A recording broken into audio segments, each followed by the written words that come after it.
함께 기도하겠습니다. 하나님 아버지, 온 마음으로 저희들이 주를 바랍니다. 우리의 오감이 오직 주님을 향하여 집중하기를 원합니다. 주님을 배우기를 원하고, 주님을 듣기를 원하고, 주님을 만지기를 원하고, 주님을 느끼기를 원하고, 주님을 고백하기를 원합니다. 어떤 상황 속에서도 저희들은 주님의 그 높으심을 찬양하며 주님께서 여전히 이 만물을 통치하심을 찬양하나이다. 우리의 고백 가운데 함께 해주셔서 저희들이 고백에 합당한 삶을 살 수 있도록 오늘도 우리에게 말씀으로 가르치시며 말씀으로 깨우치시며 말씀으로 권면하여 주시옵소서. 종이 하나님의 말씀을 대언할 때 아버지여 참으로 온전히 두렵고 떨림으로 서게 하시고 성령님께서 말씀하시는 것에 울림통으로 쓰임받을 수 있도록 인도하여 주시기를 원합니다. 감사를 드리고 예수님 이름으로 기도합니다. 아멘. 지난번에 우리가 요나서를 8번에 걸쳐서 이제 마쳤습니다. 그래서 우리가 구약 성경을 나름대로 이제 하나의 강의 설교를 이제 마치고 나면 그 다음에 또 어떤 말씀을 우리가 함께 나눌까 그럴 때 신약으로 한번 넘어가야겠다라고 하는 그런 생각을 했어요. 그래서 너무 길지 않으면서도 지난번에 한 8번 정도 강의를 했기 때문에 한 8번 정도를 이어갈 수 있는 그러한 이제 주제를 삼으면서 이제 요한복음을 이제 주제로 삼았습니다. 그래서 앞으로 8번에 걸쳐서 요한복음의 말씀 나중에 설명을 드리겠지만 특별히 표적의 책이라고 불리는 이제 그 말씀에 집중을 해서 요한복음을 다 다루는 것은 아니고 표적의 책에 집중을 해서 제가 8번 동안 하나님의 말씀을 증거해야겠다라고 하는 생각을 합니다. 신약 성경의 첫 4권을 우리가 사복음서다라고 그렇게 이야기를 하죠.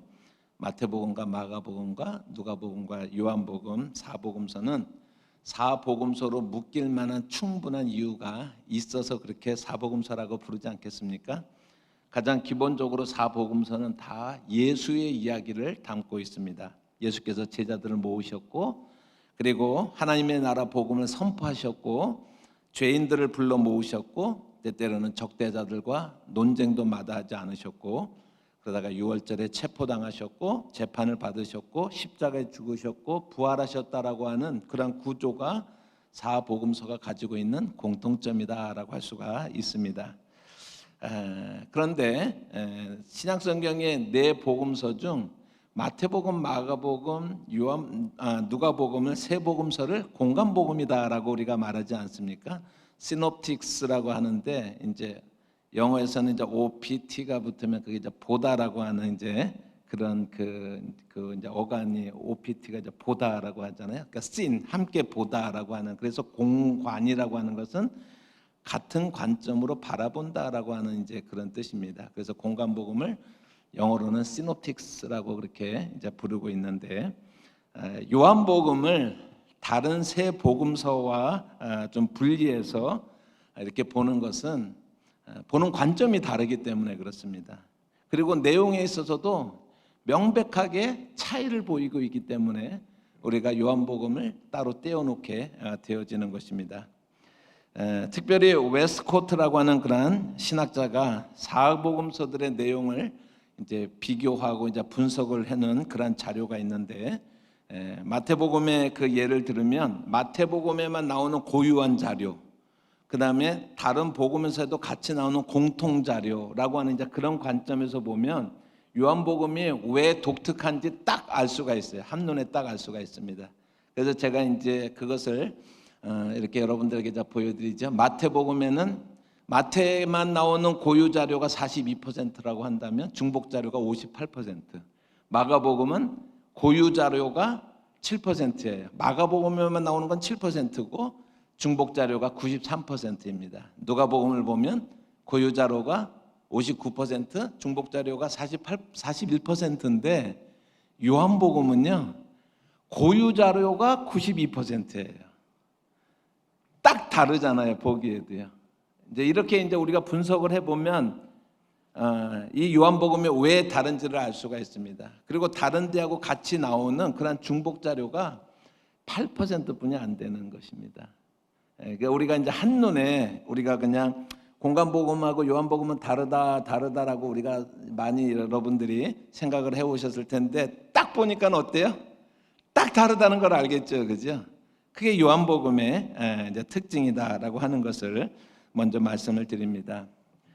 이제 예를 좀 어떤 면에서 다른가라고 하는 것을 제가 세 가지 예를 들어드리면, 이제 그 마태, 마가, 누가복음, 공관복음에는 하나님의 나라의 용어를 사용하고 있어요. 예수님이 하나님의 나라에 대해서 나중에 한번 기회가 되면 말씀을 드려야 되는데, 하나님의 나라, 천국이라고 그러잖아요, 그죠?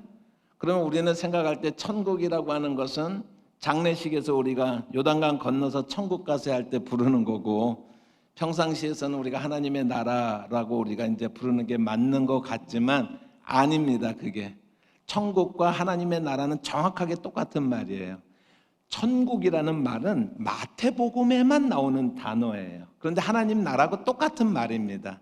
제가 이제 왜 천국이라고 하는 단어를 그러면 마태복음에 썼느냐라고 들어가기 시작하면 30분 걸리니까 그냥 여기서 멈추기로 하고요. 그냥 이렇게만 이해하시면 돼요. 천국이라는 단어는 마태복음에만 나온다. 그리고 천국이라는 말과, 천국이라는 게 뭐예요? 킹덤 오브 헤븐 아닙니까? 하나님 나라가 뭐예요? 킹덤 오브 갓이잖아요, 그죠? 똑같은 말이에요. 그런데 마태복음에는 하나님 나라라는 말이 세 번 딱 나와요. 세 번 딱 나오고 전부 천국이라고 말하지만 어쨌든 하나님의 나라에 대해서 이야기를 하고 있어요, 공관복음에서는. 그런데 요한복음에서는 하나님 나라라고 하는 용어는 잘 나오지가 않고 영생, 생명 이런 단어들이 이제 나옵니다. 그렇지만 우리가 결국에 가서는 만나게 되지만 주로 사용하는 용어들이 영생이라는 단어, 생명이라는 단어가 요한복음에 주로 쓰여 있다라고 하는 것입니다. 두 번째로 보면 공관복음은요, 어느 정도는 연대기적인 시간 순서를 따르고 있어요. 1월 1일 날 뭐 하시고 1월 2일 날 뭐 하시고 이런 식으로 연대기적으로 어느 정도는 따르고 있어요. 그러나 공관복음에서도 모든 것을 연대기적으로만 보면 안 됩니다.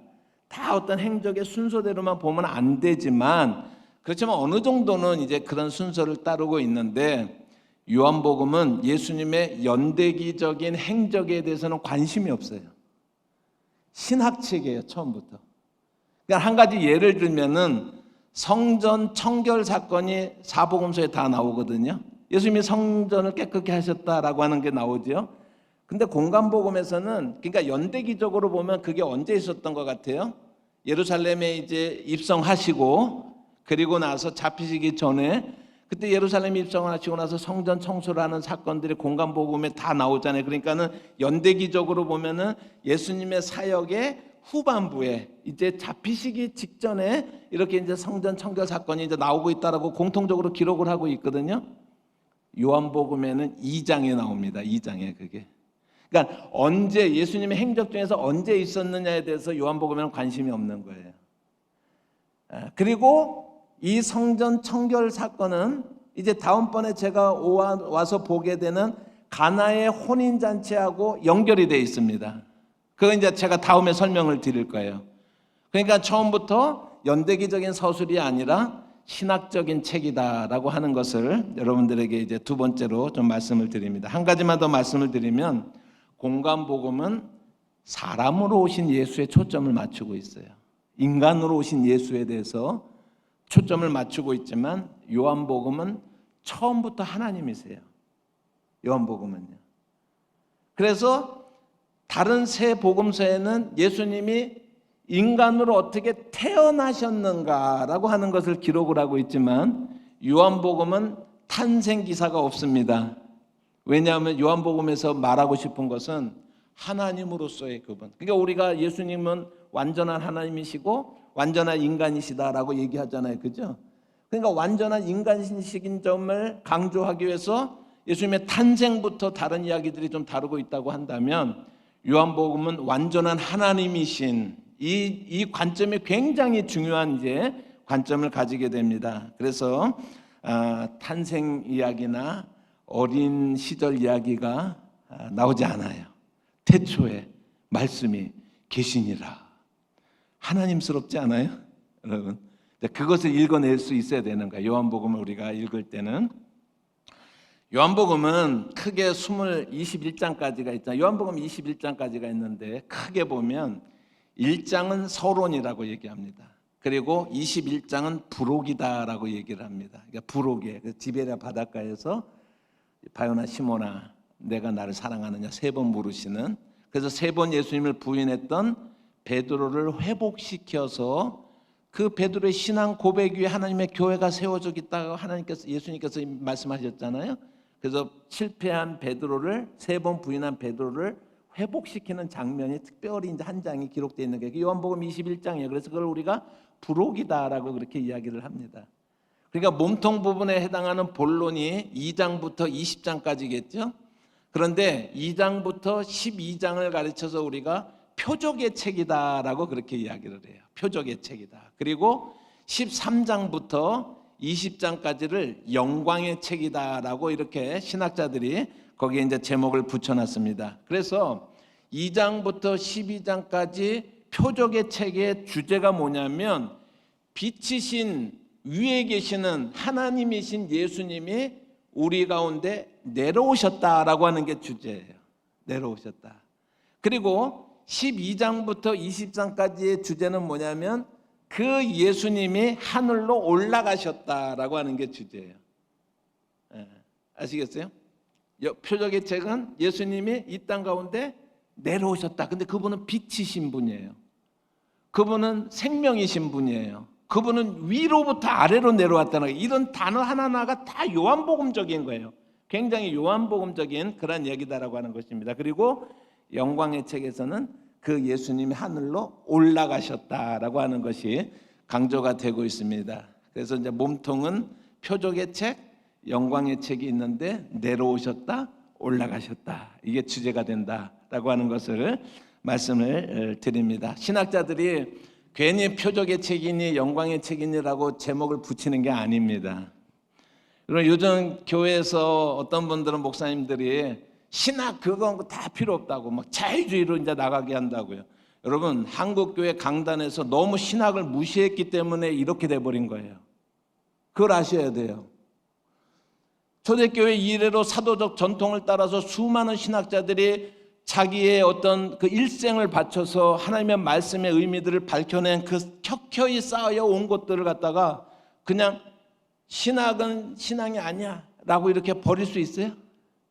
버리면 안 되는 거예요. 그래서 이렇게 천박한 기독교가 된 거예요, 오늘날. 그래서 우리의 사고가 우리가 성경을 이해하고 해석을 하는데 신학의 틀이 얼마나 중요한지 신학자들이 괜히 표적의 책, 괜히 영광의 책이라고 이름 붙인 게 아니다라고 하는 거예요. 그 말이 살아남았다는 것은 뭐냐면 컨센서스가 있다라고 하는 거잖아요. 합의를 보고 있다라고 하는 것이잖아요. 요한복음을 이해를 할 때. 그래서 제가 이제 표적의 책에 대해서 주로 얘기를 할 것이기 때문에 12장, 13장부터 20장까지 영광의 책에 대해서 왜 그러면 영광의 책이라고 하는 이름을 붙였느냐라고 하면은 요한복음에서는요, 예수께서 십자가를 지시는 것을 영광을 받는다라고 표현을 해요. 예수님이 십자가를 지실 때가 됐어요. 그러면 아버지여, 아들이 영광을 받을 때가 되었나이다 라고 그렇게 표현을 하는 거예요. 이게 요한복음 전체하고 어떻게 관계되냐면요, 요한복음은 인간이신 예수님을 강조하고 있어요? 신이신 하나님이신 예수님을 강조하고 있어요? 하나님이신 예수님을 강조하고 있잖아요. 하나님이신 예수님.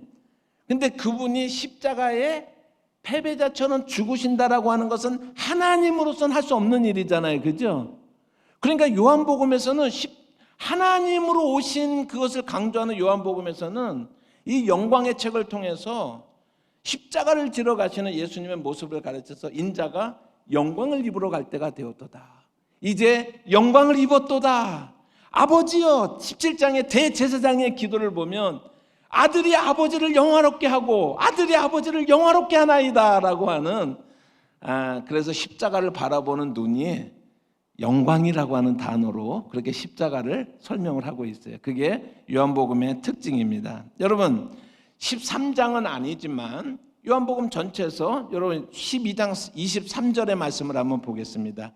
오늘 요한복음 12장 23절 말씀 한번 비춰주실래요? 같이 읽어볼까요? 23절. 네. 여기 보시면 예수께서 대답하여 가라사대 인자의 영광을 얻을 때가 왔도다 라고 이렇게 얘기하고 있어요. 인자의 영광을 얻을 때가 왔도다. 그래서 영광의 책을 읽을 때면은 영광이라는 단어가 나올 때마다 집중적으로 봐야 돼요. 그리고 그것이 바로 예수님이 우리를 위해서 십자가에 죽으시는 것은 하나님으로서 영광을 받으시는 과정이에요. 그것은요. 그래서 망설임이 없어요. 영광을 받으라고는 그 장면에 있어서 그것이 이제 요한복음의 이제 특징이다라고 하는 것을 말씀을 드립니다.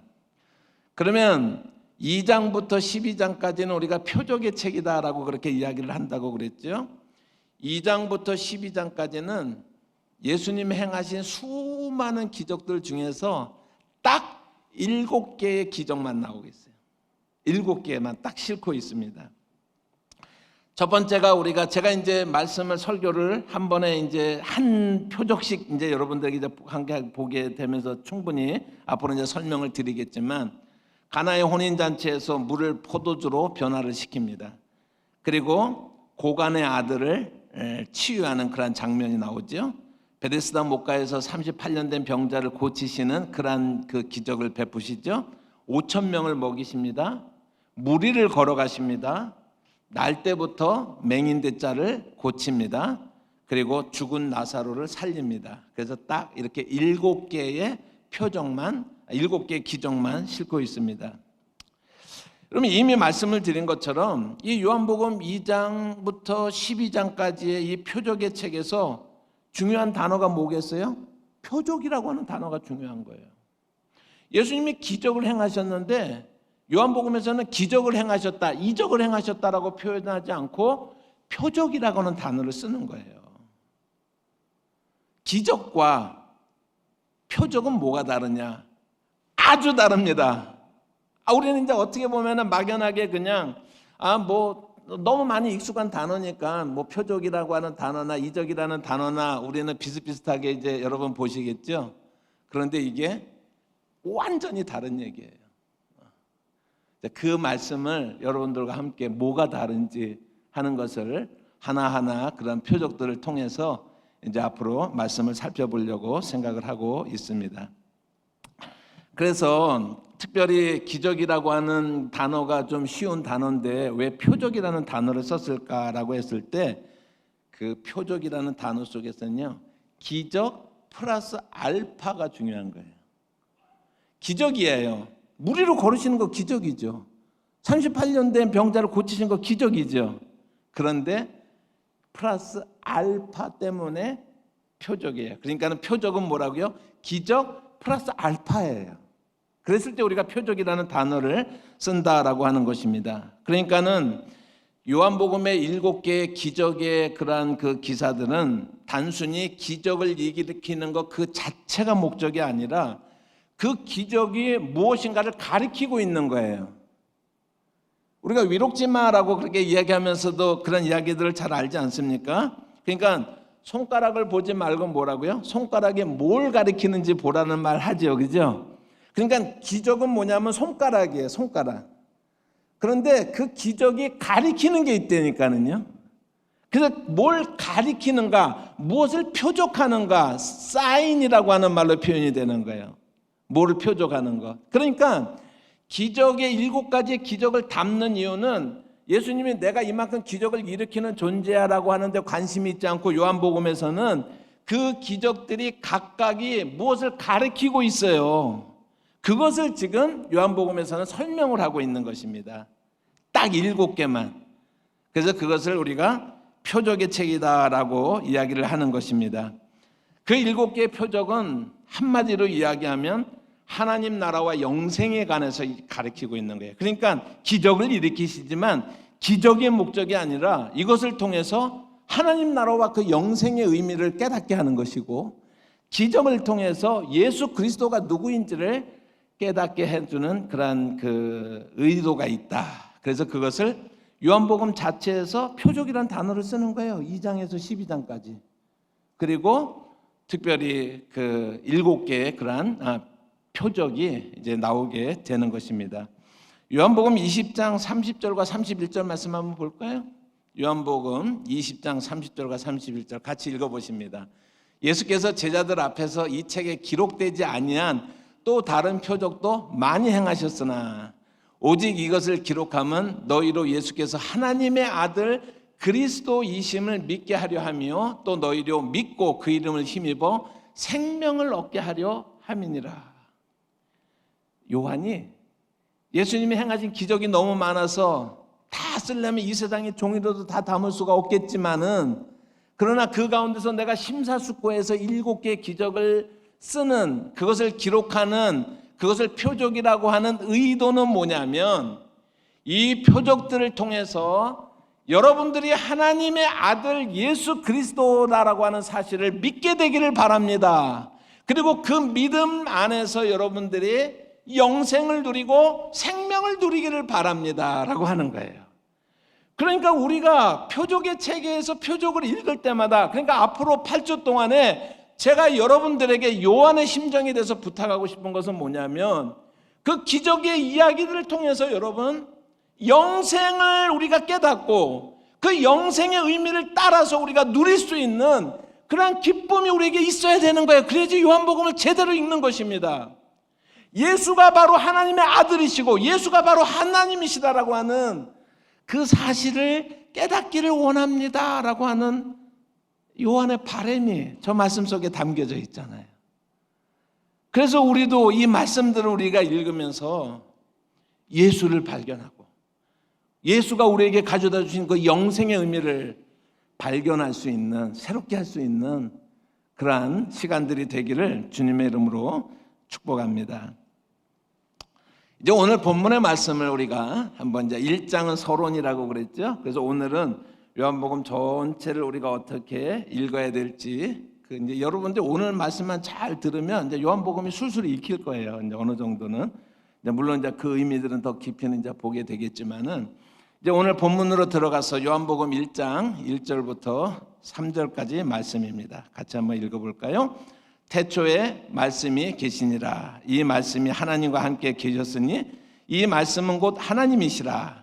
그가 태초에 하나님과 함께 계셨고 만물이 그로 말미암아 지은 바 되었으니 지은 것이 하나도 그가 없이는 된 것이 없느니라.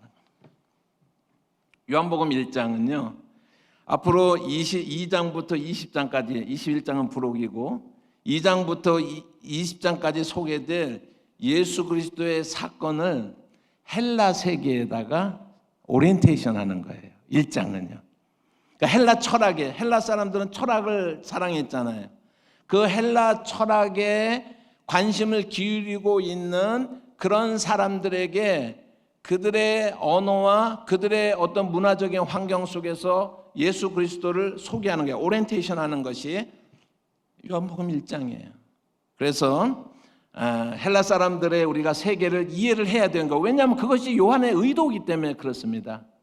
우리가 소위 말해서 1세기의 헬라 철학은 스토아주의와 그다음에 이제 주로 이제 스토아주의가 이제 주류를 이루고 있습니다. 이 스토아주의는 플라톤의 이원론에서 깊은 이제 영향을 받은 그래서 플라톤적인 그러한 그 사상이라고 할 수가 있습니다. 플라톤의 가르침에 의하면, 철학을 얘기한 것에 의하면 위의 세계가 있고 아래의 세계가 있다라고 하는 거예요. 그러니까 이거는 플라톤 얘기입니다. 여러분, 그런데 아까 요한복음 얘기하면서 제가 위로부터 아래로 오신 자꾸 그런 얘기를 하죠. 그래서 표적의 책은 뭐라고요? 위에 계신 그분이 아래로 내려오신 것, 그 다음에 영광의 책은 아래에 계신 그분이 위로 올라가신 것. 이 용어들이 굉장히 헬라 철학적인 용어들이라고 하는 것이 우리가 이제 매칭이 돼야 되는 거예요.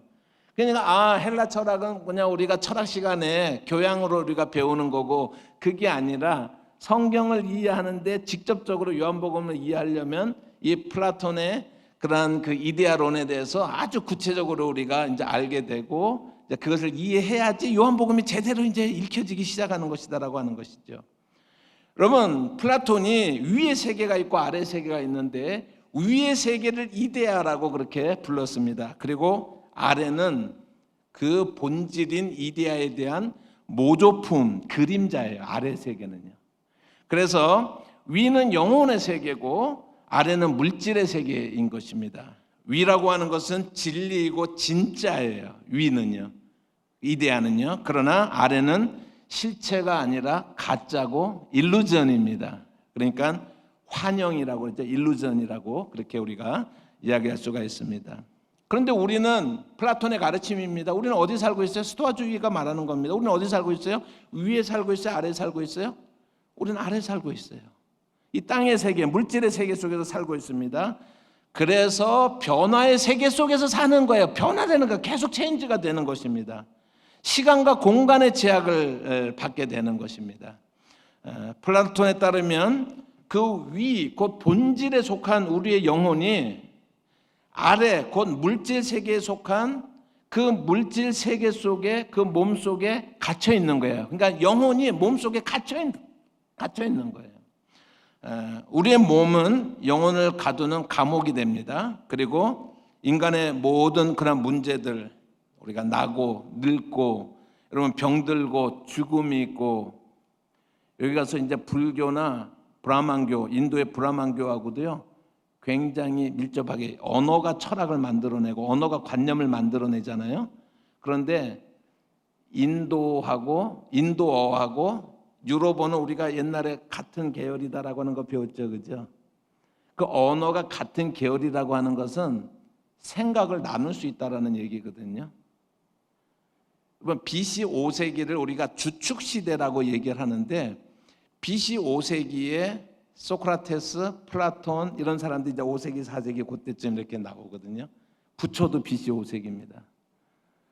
여러분 헤로도토스도 BC 5세기예요. 그래서 역사의 어떤 인간의 역사에서 큰 주축도를 놓는 그런 세기가 BC 5세기예요. 이때 이런 사람들이 다 같은 시대에 태어난 거예요. 그리고 그들이 언어를 함께 나누고 있다. 오늘 제가 그것을 자세하게 말씀을 드리지 않겠지만 얼마든지 브라만교와 불교적인 것과 이 스토아주의가 얼마든지 통할 수가 있어요. 그리고 실제로 통합니다. 그래서 우리가 오히려 좀 더 그것을 이해할 수가 있게 돼요. 왜냐하면 우리가 예수 믿기 전에 우리의 세계관 자체를, 우리가 지배하고 있던 그 세계관의 그 핵심을 우리가 같이 이해할 수가 있기 때문에 이런 부분들이 다 이제 이해가 되는 것입니다. 저는 이제 그거에 대해서는 여기까지만 제가 말씀을 드리겠습니다. 플라톤주의나 아니면은 그 스토아주의에 따르면 구원이라는 것이 뭐냐면, 우리 영혼이 육체 속에 갇혀 있는데 그 갇혀 있는 것으로부터 해방되는 거예요. 불교에서는 그걸 똑같은 용어를, 그 똑같은 설명을 하고 뭐라 그러죠? 깨닫는 거잖아요. 각성, 각이 일어나는 거잖아요. 그죠? 굉장히 비슷한 그러한 언어들이 쓰여지고 있습니다. 이 지식이라, 그런데 그 구원은 그 사실을 깨닫는 거예요. 내 영혼이 지금 육체에 갇혀 있구나 하는 것을 깨닫는 거예요. 그래서 그 지식을 얻게 되면 사람들이 그 육체에 갇혀 있는 것들을 부수고 본질적인 이데아로 올라갈 수가 있게 되는 거야. 그 지식을 깨닫게 될 때, 그 사실을 깨닫게 될 때, 그것이 이제 스토아주의가 말하는 것이죠. 그래서 그 지식이라고 하는 것은 한마디로 말하면 이 아랫 세상에 이 보여지는 물질 속에서 우리가 살아가고 있는 것이 결국은 가짜에 불과하구나 라고 하는 것을, 그래서 본질은 변하지 않는 것은 위에 있구나 라고 하는 것을 깨닫게 된다라고 하는 거예요. 그것을 구원에 이르게 하는 지식이다라고 설명을 할 수가 있습니다. 그래서 결과적으로 그 지식을 얻은 사람만이 이 아래 세상의 가치에 따르지 않고 얽매이지 않고 자유함을 얻게 되는 것입니다. 그래서 구원을 얘기하는 거예요. 이데알 세계에 들어갈 것을 얘기하는 것입니다. 그런데 그 구원에 이르게 하는 그 지식을 우리에게 깨닫게 해주는 존재가 로고스예요. 헬라 철학에서. 그래서 제가 이제 왜 로고스를 설명하기 위해서, 여러분들이 이제 그 말은 많이 듣잖아요. 요한복음 1장 1절이 태초에 말씀이 계시니라가 태초에 로고스가 있다라고 계셨다라고 하는 말이라고 하는 것은 다 알잖아요. 그죠? 근데 그 말이 진짜 얼마나 깊은 의미인데 그냥 우리가 그냥 지나갈 때가 많아서 이것을 우리가 자세하게 이제 푸는 거예요. 뭐가 같고 뭐가 틀린 부분인지 그것을 여러분들에게 한번 이제 소개를 하는 것입니다. 그래서 플라톤 철학에 의하면, 그리고 스토아주의에 의하면 그 구원에 이르는 지식을 어떻게 얻냐면 로고스에 의해서 얻게 되는데, 그러면 로고스는 뭐냐? 그러니까 생성, 존재를 가능하게 하는 세계의 법칙, 세계 이성이라고 하는 거예요. 우주의 편만한 어떠한 이치, 이런 것들을 로고스라고 헬라 철학에서 보고 있는 거예요. 그러니까 그 로고스 때문에 만물을 있게 하는 거예요. 그런 만물의 공통적인 이치 때문에. 그게 이제 로고스라고 하는 것입니다. 그런데 헬라 철학에서는 그 로고스가 그 씨앗으로 우리 마음속에 다 있다라고 하는 거죠. 로고스가 우리 마음속에 내재해 있는 거예요. 그 씨앗으로서 내재해 있는 것입니다. 한마디로 우리 인간 안에 씨앗으로 있는 우주의 편만한 이치인 로고스를 통해서 우리가 지식을 깨닫게 되는 거야. 아, 이거는 가짜 세계구나. 진짜 세계가 필요하구나. 그래서 로고스가 우리를 각성시켜서 우리가 지식을 얻게 되고 그것을 통해서 우리가 이데아 세계에 들어가게 된다라고 하는 것이 이제 그 헬라 철학이거든요. 그러면 여러분 이게 막 굉장히 낯섭니까? 낯설지 않죠. 그래서 자유주의자들은 뭐라 그러면 기독교가 특별히 요한복음이 결국은 헬라 철학의 반영이다라고 이렇게 보는 거예요. 근데 우리는 생내적으로 즉각적으로 그 말에 대해서 우리가 반발심이 일어나요. 왜냐하면 그렇지 않기 때문에. 그냥 복제한 것인가? 그럼 오리지네이시 그러면은 헬라 철학인가? 기독교의 오리지네이시 그렇게 보는 사람들이 있죠, 그죠? 천만의 말씀 그게 아니다라고 하는 것을 제가 변증적으로 여러분들이 누가 그런 이야기를 할 때 여러분들 스스로도 그런 질문에 대해서 오늘 분명한 좀 답변을 여러분들이 이제 얻기를 원합니다. 이러한 헬라 철학을 우리가 기본적으로 스토아주의의 가르침을 생각하면서 요한복음 1장 1절을 제가 다시 읽어보겠습니다. 태초에 로고스가 계시니라. 이 로고스가 하나님과 함께 계셨으니 이 로고스는 곧 하나님이시다라고 하는 것입니다.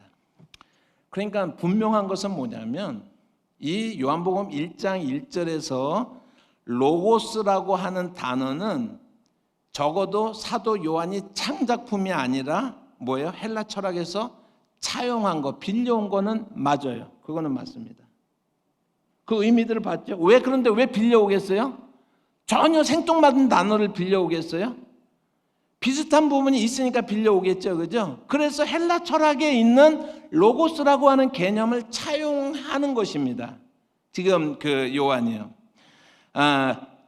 여기서 우리가 다 잊어버리고 플라톤의 이데아 사상, 그리고 만물의 이치인 로고스, 그리고 구원을 얻는 수단은 그 로고스를 통해서 각성되어져서 지식을 얻는 것, 그 단어만 우리가 이제 남겨놓고 이제 다른 거는 여러분들이 트레인시켜도 되겠습니다. 그래서 요한복음은 이러한 헬라적인 이원론적 사고를 가지고 있는 사람들에게 그리스도의 복음을 전하는 것입니다. 우리 예를 들면은요, 쥐질학자한테 복음을 전하려면 어떻게 해야 되겠어요? 생물학자한테 복음을 전하려면 어떻게 하겠어요? 그들에게 컨택 포인트가 있는 것이 좋겠죠, 그죠? 생물학적으로 영 엉뚱한 소리예요. 지구가 뭐 6천 년 만에 됐다는 둥. 제가 역사의 역사라고 하는 강의를 한번 유튜브에서 그 어느 이제 단체에 제가 그 요청을 받아가지고 역사의 역사가 어떻게 됐느냐 하면서 깜짝 놀란 게 뭐냐면요. BC 한 6세기, 7세기 정도에, 그러니까 소크라테스가 나오기 전에 인간의 역사를 6,000년으로 보는 헬라 철학자가 있더라고요. 그건 제가 갑자기 생각나서 제가 이제 이름은 다 이렇게 이제 잊어버렸지만은, 그러니까 몇 년 전에요? 2,500년 전에 인간의 역사가 6,000년이라고 말한 사람이 있어요, 헬라 철학자가. 그러면 지금에 와갖고는 적어도 8,500년은 됐다고 말해야 되잖아요. 그런데 이 그러니까 근본주의적인 이 창조과학적인 그런 입장에서는 지구를 여전히 6,000년이래. 2,000년 전에도 6,000년, 지금도 6,000년. 그러면 어쩌란 말이에요, 그거를요. 어쩌란 말이에요. 그런 걸 가지고 생물학자들한테 전도가 되겠어요? 헬라 사람들은 철학을 사랑하는 사람들이다라고 우리가 이야기를 하잖아요. 그러면 그러한 철학적인 기본적인 개념을 가지고 살아가고 있는 그 사람들에게 복음을 전하기 위해서 그들의 옷을 입고 들어가는 것은 굉장히 유용한 방법이에요. 그리고 가장 유사한 단어가 로고스라고 하는 단어이기 때문에 로고스를 통해서 그들에게 말을 걸기 시작하는 것입니다. 접촉점을 찾는 것입니다. 굉장히 훌륭한 방법이죠. 여러분, 그런데 거기서 끝이라고 하는 것입니다. 여러분, 우주의 편만한 진리인 로고스가 우리에게 위의 것에 대한 지식을 주고 이를 통해서 인간 세상으로 하여금 우리가 그것을 깨닫고 제한되고 감옥에 갇힌 이상을 해서 이데아로 올라가게끔 도움을 주는 게 로고스잖아요. 결국은요. 바로 요한이 얘기하고 싶은 것은 뭐냐면 그러한 헬라 사람들에게 참된 로고스이신 예수 그리스도가 우리를 구원하신다라는 말을 하고 싶은 거예요. 참된 너희들이 알고 있는, 여러분들이 알고 있는 그 참된 로고스를 내가 여러분들에게 소개하겠습니다 라고 하는 것이 요한복음 1장 1절의 의미다라고 하는 것입니다. 아까 말씀드렸죠? 거기까지가 끝입니다. 그 다음부터 다름이 나오는 거예요. 그럼 헬라 철학자들이 말하는 로고스와 우리 기독교에서 요한이 지금 요한복음 1장 1절의 로고스는 도대체 뭐가 다르냐? 여러분, 틀은 같지만 껍데기는 같지만 알맹이에는 새로운 것들을 집어넣은 거예요. 지금 요한이 새로운 것들을 그것을 설명을 좀 드리겠습니다. 특별히 요한이 말하고 있는 로고스와 헬라 철학이 말하고 있는 로고스는요, 두 가지 면에서도 완전히 다릅니다. 두 가지 면에서. 그게 어떤 면이냐면요, 먼저는요, 헬라 철학자인 그 헤라클레이토스라고 하는, 그러니까 BC 이 사람은 6세기 사람이니까 소크라테스보다 좀 빠른 사람이에요. 헬라 철학자인 이 사람은요, 그 로고스 만물의 이성, 만물 가운데 편만한 그 이성이 신이다라고 설명을 해요. 신이다. 그런데 그 신은 초월적이거나 인격적인 신이 아니라 우리 안에 내재하고 있는 신이다라고 그렇게 설명을 합니다. 헤라클레이토스라고 하는 그러한 철학자가. 그래서 내재적인 생성의 법칙이다라고 그렇게 설명을 합니다. 그런데 요한이 말하는 로고스는요, 우리 안에 그 씨앗이 내재되어 있는 것이 아니라 완전히 밖으로부터 오는 거예요. 그게 큰 차이점이에요. 완전히 밖으로부터 오는. 그래서 그 껍데기를 이용해서, 그 틀을 이용해서 복음을 거기다 집어넣어서 설명을 하는 거예요.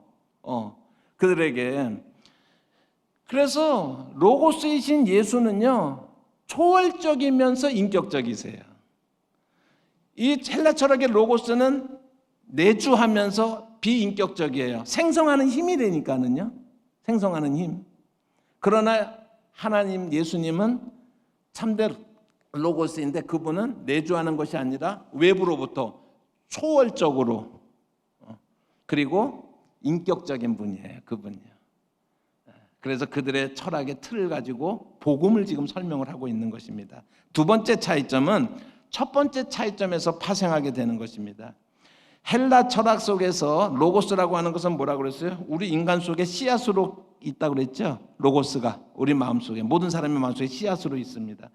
그런데 요한복음에서 설명하는 이 로고스는 전적으로 타자예요. 전적 타자. 절대적 타자입니다. 우리하고 공통점이 없는, 여러분, 전적으로 외부적인 것이다 라고 하는 것에서 출발하는 것입니다. 그래서 헬라 철학에서 그 씨앗이 우리 마음속에 있다라고 하는 것은 구원도 어디서부터 나오냐면 내재적으로 나오는 거예요. 내재적으로 우리 안에서부터 깨달음을 통해서 구원을 얻는 거예요. 불교도 마찬가지입니다. 다 비슷하다고 그랬죠. 그게 헬라 철학의 그러한 그 어떤 그 구원관이라고 한다면, 우리 기독교에서 말하는 것은 뭐냐면 그 로고스가 완전히 초월적이고 절대적 타자이기 때문에 우리 안에서 우리가 생각하고 만들어내고 각성하고 해서 깨달을 수 있는 것이 아니다라고 하는 거예요. 초월적인 분이기 때문에. 그래서 구원의 가능성이 우리 안에 없습니다. 그래서 헬라 철학은 내재적 구원을 얘기를 하지만 우리 기독교에서는 우리가 그래서 고백하는 게 뭐죠? 그래서 헬라 철학은 자력 구원이에요. 불교는 자력 구원이에요. 그 틀을 가지고 있으면. 그런데 지금 요한이 설명하고 있는 이 로고스는 완전히 절대 타자로서 존재하는 분이 우리 가운데 오신 것이고, 그래서 우리는 전적으로 타력 구원을 얘기하는 것입니다. 우리 안에 우리 힘으로 구원을 받는 어떠한 선한 요소도 발견할 수가 없다라고 하는 것이 기독교죠. 그래서 이 로고스를 설명을 하는 것입니다. 헬라 철학에 있는 사람들에게. 여러분, 우리에게도 오늘 우리에게 이 복음이 설명되어지고 있는 것입니다. 구원은 우리의 수고나 우리의 노력이나 우리의 깨달음이나 우리의 각성함으로 얻어질 수 있는 것이 아니라 전적으로 예수 그리스도의 외부적인 그분의 죽으심과 부활을 통해서 그 믿음을 향해서 나감으로 우리가 구원이 우리에게 임하는 것이잖아요. 그죠? 그 차이점이 헬라 철학과 차이점이 있는 것입니다. 요한은 그래서 헬라 사람들을 염두에 두면서 제가 이제 우리말로 제가 한번 이렇게 표현을 한번 해봤습니다. 그 요한의 마음을 담아서요. 자, 헬라 사람이 여기 있어요. 철학에 대해서 지식이 좀 많이 있어요. 헬라 사람들이 기본적인 건 다 가지고 있으니까.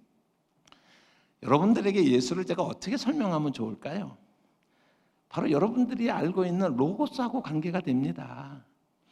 그런데 이 로고스는 여러분들이 생각하는 것처럼 우리 안에 있는 내재적 존재가 아니고 그 로고스는 초월적 존재인 것입니다.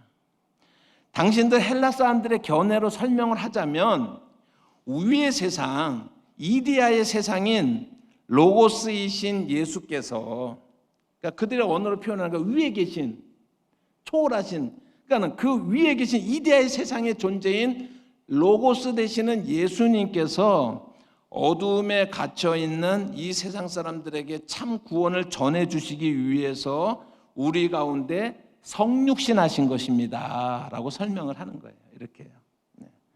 그래서 초월적이고 인격적 존재인 로고스이신 예수님께서 우리와 같이 인간의 육체를 입고 오셔서 우리를 위해서 고난을 당하시고 그리고 우리 구원의 중보자가 되신 것입니다 라고 설명하는 것이 요한복음 1장의 의미다라고 하는 거예요. 아니, 그 이상에도 계속해서 이제 그런 사상들이 나오는 것입니다. 요한복음 1장 14절 말씀 볼까요? 요한복음 1장 14절 말씀 같이 읽어봅니다.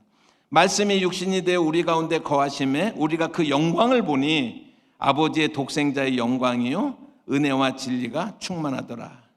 로고스가 육신이 되어서 우리 가운데 거하시는 거예요. 로고스가 육신이 되어서.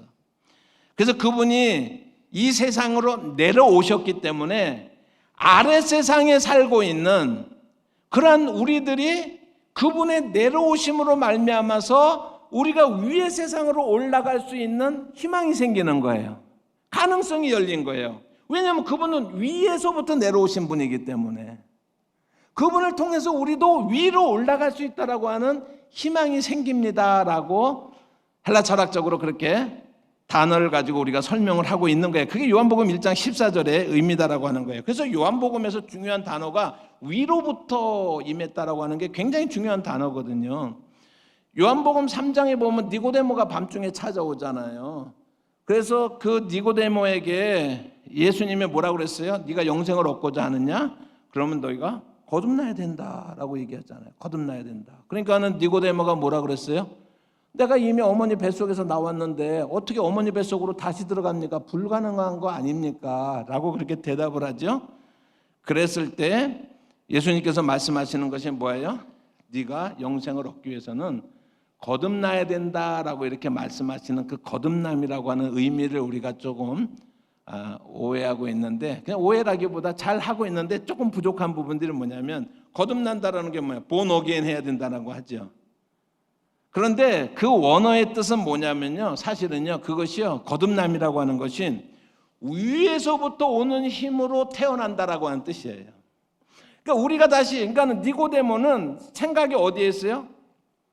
우리가 다시 어머니 뱃속으로 들어갔다가 나와야 됩니까? 여기뿐이 땅의 것으로 뿐이 생각을 못하지만 거듭남이라고 하는 본질은 뭐냐면 위로부터 오는 힘으로 거듭남을 말하는 거예요. 태어나는 것을 말하는 거예요. 그래서 요한복음 3장 3절 말씀을 볼까요? 요한복음 3장 3절 니고데모에게 예수께서 대답해 이르시되 진실로 진실로 내게 이르노니 사람이 거듭나지 않으면 하나님의 나라를 볼 수가 없느니라 라고 그랬죠. 근데 여기서 거듭나다라고 하는 것을 정확하게 표현을 하자면요, born again이 아니라 born from above예요. born from heaven입니다. 위로부터 내려온이라고 하는 거예요. 그래서 태어나는 거예요. 이게 복음이에요. 이게 예수 그리스도를 설명하는 그런 방식이다라고 하는 것입니다. 니고데모 얘기는 땅에 속한 사람의 그런 논리로는 틀린 게 하나도 없었습니다. 근데 그가 깨닫지 못하는 것은 뭐냐면 아래로부터 내재적으로 구원을 향해서 올라가는 것이 아니라 위로부터 내려오는 그 힘에 의해서 우리가 구원받고 영생을 얻는다는 사실을 상상하지 못했기 때문에 네가 참 구원에 이르기면 위로부터 내려오는 그 위에 계신 하늘이신 예수님께서, 하나님께서 우리 가운데 육신을 입고 이 땅에서 오셨다라는 그 사실을 깨닫는 것이 거듭남의 출발이다라고 하는 것을 설명하고 있는 거예요. 헬라 철학에서 뻔딴 겁니까, 기독교가? 이거를 깨닫는 게 중요해요. 자유주의자들이나 그냥 좀 뭔가 좀 삐딱하게 보는 사람들은 자꾸 기독교의 신앙의 원리가 본래적이고 고유적인 것이 아니라 헬라 철학의 차용이다라고 자꾸 얘기를 하잖아요. 그래서 제가 이렇게 좀 길게 설명을 하는 거예요. 첫 번째 시간에. 껍데기, 틀을 차용해 왔지만 내용은 완전히 새로운 것으로 채운 것입니다. 그리고 그것은 다른 공간복음에서 말하고 있는 바울의 서신들에서 말하고 있는 절대 타력 구원의 이야기하고 동일한 언어를 단지 그런 틀을 가지고서 설명을 다시 한번 하는 거예요. 그래서 사복음서는요, 한 권일 필요가 없는 거예요. 네 권인가 얼마나 풍부한지 몰라요. 그래서 사복음서를 많은 사람들이 이렇게 이것은 예수님이 1월 1일 날 한 거야. 이거는 1월 2일 날은 요한복음 요거 얘가 했어. 1월 3일 날은 무슨 누가복음 요거 했어. 이런 거 하지 말라는 거예요. 각각의 복음서들이 드러내고 있는 예수 그리스도의 풍부함을 우리가 그대로 우리가 느끼면서, 여러분, 엄청난 사건을 한 가지 방향으로 본다라고 하는 건 불가능하다라는 건 우리가 다 알잖아요. 예수의 사건, 이 땅에 있던 어떤 사건과 비교할 수 없는 예수의 사건은 엄청난 사건인데 뭐라 그럴까요? 에베레스트 산보다 10배나 높고 제일 깊은 해구보다도 10배나 더 깊은 그런 사건인데 어떻게 한 관점으로만 볼 수가 있어요? 그래서 우리가 구원을 풍부한 언어로 누리게 되는 거예요. 다양한 언어로 누리게 되는 거예요. 헬라 철학적으로도 이해할 수가 있고, 다른 그러한 유대적인 그러한 사고 속에서도 이 요한복음 오늘은 다루지 못하지만 지혜라고 하는 개념으로도 우리가 얼마든지 또 한 번의 설교를 제가 할 수가 있거든요. 왜냐하면 그 사건 자체가 복합적이고 풍성한 것이기 때문에. 그래서 그 안에서 우리가 예수 그리스도의 사건의 의미를 풍성하게 누릴 수가 있는 거예요. 그 한 예가 지금 요한복음이에요.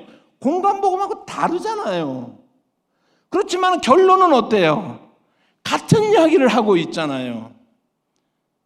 왜냐하면 그 사건 자체가 엄청난 사건이기 때문에. 성육신 사건 자체가. 여러분, 이것이 우리 기독교가 말하고 있는. 그래서 제가 어떨 때는 화가 나요. 헬라 철학에서 무슨 틀을 가지고 뺏겼다. 화가 나요.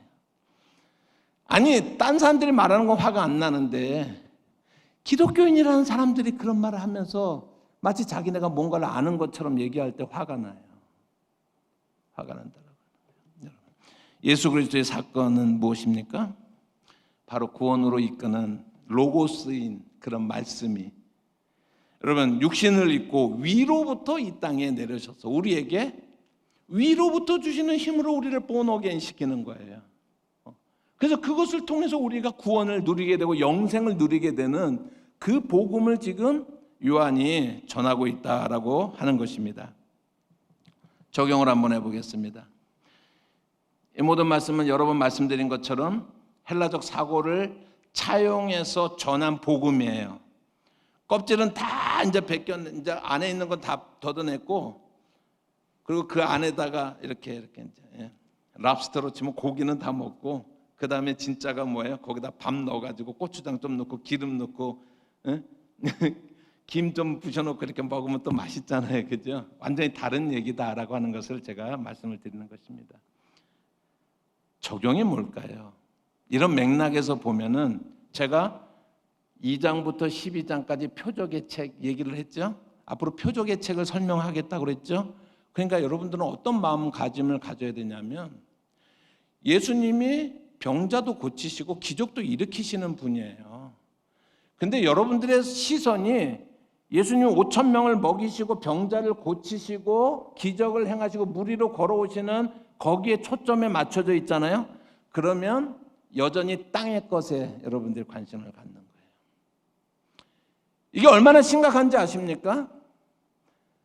여러분, 오늘날 기독교가 기복신앙, 축복신앙, 뭐 예수 믿으면요 뭐든지 뻥튀기가 돼가지고 커지고 아프지도 않고 뭐 이렇게 부자가 되고 아파트도 2채를 사게 되고 막 이렇게 된다라고 하는 이런 신앙들은 뭐가 근본적으로 문제냐면 요한의 설명에 의하면 땅의 것에 시선을 집중하고 있는 거예요. 땅의 것에.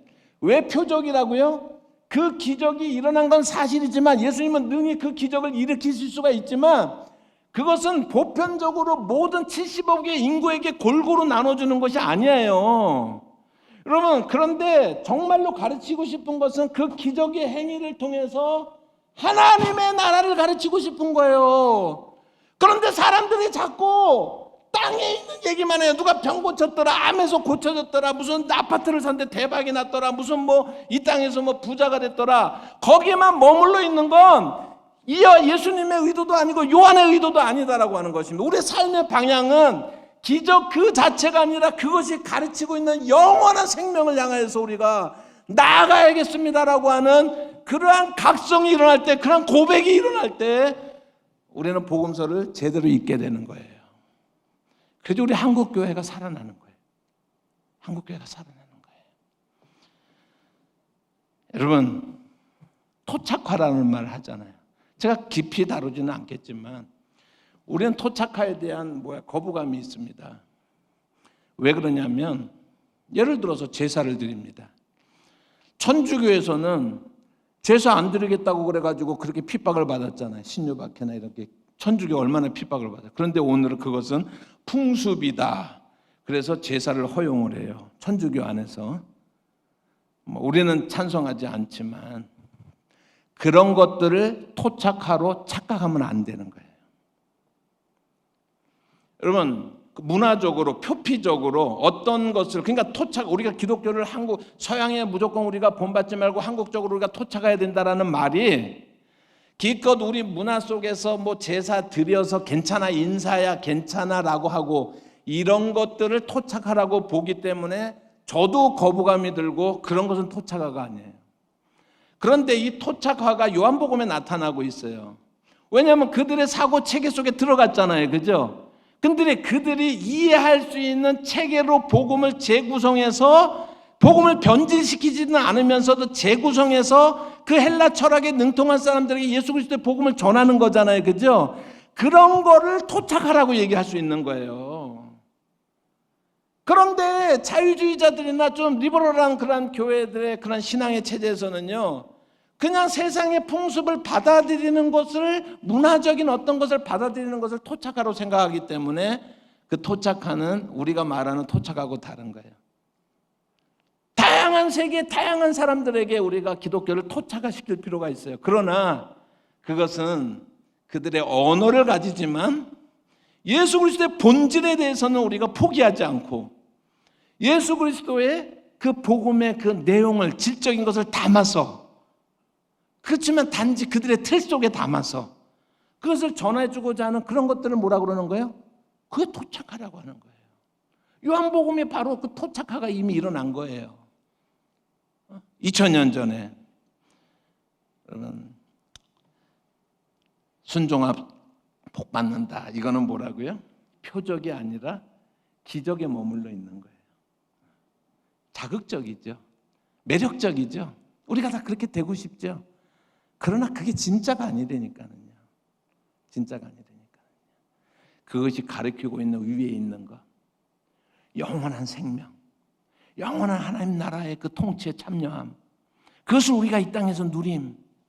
여러분, 우리는 앞으로 표적을 책을 통해서 여기에 관심을 가지고 그러한 은혜를 우리가 함께 나눌 수 있는 저와 여러분이 되시기를 주님의 이름으로 축복합니다. 기도하겠습니다. 하나님, 하나님께서 우리에게 주시는 말씀을 우리의 마음에 새깁니다. 그렇습니다. 우리의 신앙이 그 표적의 의미를 깨닫지 못하고 기적에 머물러 있는, 그래서 많은 교회들이 기적이 일상화되는 교회가 해달라고 헛된 그러한 목표를 세우고 잘못된 목표를 세우고 세상에 썩어질 목표를 세우고 구호를 외치고 있습니다. 하나님, 회개하며 탄식합니다.